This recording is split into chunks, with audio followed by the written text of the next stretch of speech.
আমার গর্ভে যদি সন্তান দিতেন, আমার স্বামী আরেকটা রমণীর সাথে আলাদা ঘরে থাকতো না। আমি কেমনে সহ্য করতাম গো। আমি মহিলার কাছে আর ভালো লাগে না।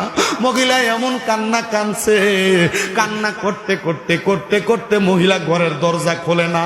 পরের দিন সকালবেলা ওই স্বামী তার বড় স্ত্রীর ডাক দিতে গেছে ঘরের দরজাটা খোলার জন্য। আসসালামু আলাইকুম ওয়া রাহমাতুল্লাহ বলার আগে মহিলা ঘরের দরজা খুলতো। কিন্তু দ্বিতীয় দিন যখন বিবাহের প্রথম রাত্র শেষ হইয়া দ্বিতীয় দিন আসলো, স্বামী ঘরের দরজা একবার সালাম দেয়, দরজা খোলে না। দুইবার সালাম দেয়, দরজা খোলে না। তিনবার সালাম দেয়, দরজা খোলে না। স্বামী এবার দরজার মধ্যে আঘাত করলেন। আঘাত করার পরে দেখতেছে দরজাটা নিজে নিজে খুলে গেছে। আহারে, স্বামী দূর থেকে ডাকতে, স্ত্রী গো, ফজরের নামাজের সময় হয়ে গেছে, এখনো তো তুমি সাজদার মধ্যে পড়া রইছ, একটাবার মাথাটা তুইলা ওঠো না, আমি স্বামী তোমারে ডাক দেওয়ার জন্য আসছি।